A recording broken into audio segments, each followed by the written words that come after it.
Well, howdy there, folks. You want to talk about some westerns? Well, you're in luck, because I'm going to talk about Cat Ballou, Tombstone, and the Searchers. Giddy on up.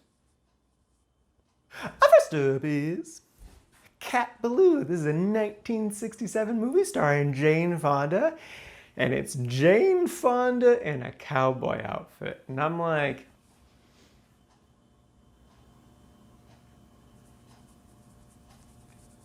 I like this movie. The basic premise is Jane Fonda plays Cat Ballou, who graduated from teacher school and comes back to her hometown where lots of not good things are happening, and so she ends up becoming an outlaw who's going to get hanged for murder. And then we flash back to see how she murdered someone, or if she murdered someone, like what the whole deal is there. It's a really fun movie. I enjoyed this movie a good amount. I really love the premise of this movie. I really love, there's a Greek chorus in this movie, and they were great. If you're not familiar with that term, it's kind of just where like these characters who are maybe not connected to the rest of the story comment on the story itself. Hercules, the animated movie, was a good example of that. I would say out of all of Jane Fonda's movies that I've seen so far, I think this is kind of her weakest performance. She does fine, she just isn't incredible. I think part of that has to do with the fact that this is more of an ensemble piece. Like, yes, the movie is called Cat Ballou, but it's really more about her entire gang of misfits that she teams up with. Particularly, there's one who is like this legendary cowboy who used to be a big hotshot, but now he's just an old drunk man. And they spend a lot of time focusing on him. There's a whole sequence where he gets dressed and it just goes on for forever. To its credit though, he actually won an Academy Award for his performance here. This movie actually was nominated for a bunch of Academy Awards. So at the time, it was actually a very well-received movie. It was a big hit. I think it holds up for the most part. There's definitely some dated stuff in there, but it's still a fun, enjoyable movie. I just wish it would have focused a little bit more on Jane Fonda's character, because who doesn't want to see Jane Fonda as a cowboy more? I would say if you're really into westerns, or you're like me and you also have a mega crush on Jane Fonda, then it's worth a check out. But if you're not really into westerns, it's okay to miss this one. I still enjoyed it though.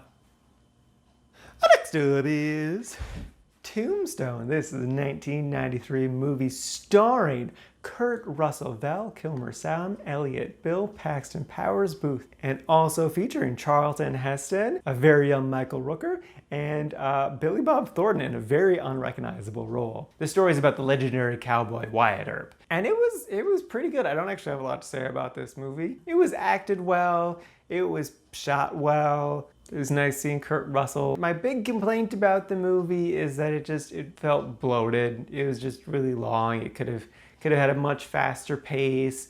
They spent so much time just like introducing all of these silly and interesting side characters that I'm sure if you're familiar about the legend, you like, oh, this person did this thing and this person did this thing, and you're really excited about it. But you know, I just like vaguely know the broad strokes. So I was like, oh, okay, corral, cool.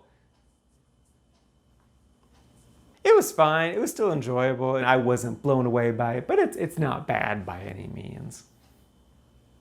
And lastly is The Searchers. This is a 1956 movie starring John Wayne. This is pretty much a cinema classic. It's still studied about today, largely due to its cinematography. It is a very, very beautiful movie.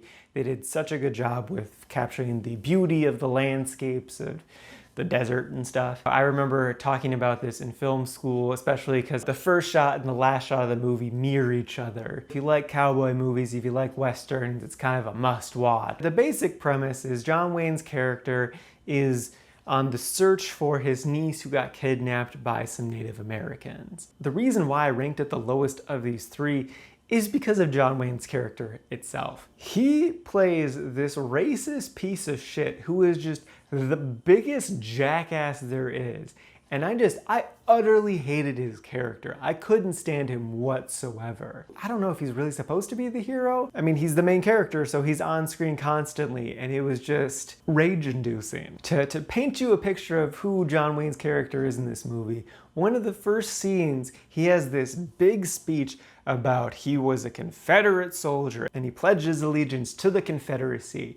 And so because he did that, he can never pledge his allegiance to anything else ever again because he still strongly believes in the Confederacy. And he criticizes people who are against the Confederacy.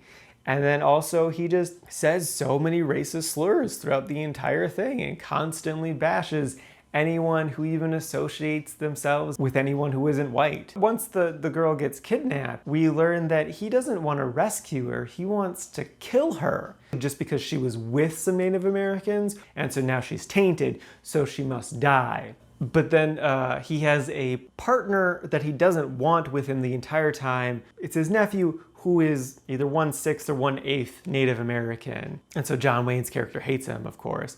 But his character is just always with John Wayne because he doesn't want John Wayne to kill his niece. My frustration with John Wayne's character is also too because, like, he does go on an arc. Like, he does, I'm gonna spoil the ending, he doesn't kill his niece/daughter. He brings her back to some extended family. The very iconic last shot is he, hands off the daughter, and then he doesn't go in the house, he walks off into the horizon. But, like, it's him not really accepting her or accepting his Native American nephew. Because, like, yeah, he didn't kill her, but he also doesn't go inside and celebrate her return. He just goes off. He can't stand her, he can't be around her. So yes, there is growth, and that growth is good. It's good he didn't kill her, but it's not enough. You need to be better. And yeah, this is 70 years old, but still. Yeah, I don't know. I do appreciate this movie for what it is. Again, it's definitely a very, very beautiful movie. It's just a hard movie for me to accept with such a racist piece of shit main character. And like, you can have main characters that are awful people. There's definitely movies you can enjoy like that, but it's hard. It's definitely hard. Alrighty, now for today's rankings. First up, we got Cat Ballou at number 54 in the liked category. And then not too far behind that is Tombstone at number 59, also in the liked category. And then bringing up the rear is The Searchers, sitting at number 68, I lost the accent, in the liked category. And this is out of a total of 108 movies so far this year. I apologize for that accent, but I'm not doing this again. So you just gotta enjoy the weird voice thing that I did there, folks.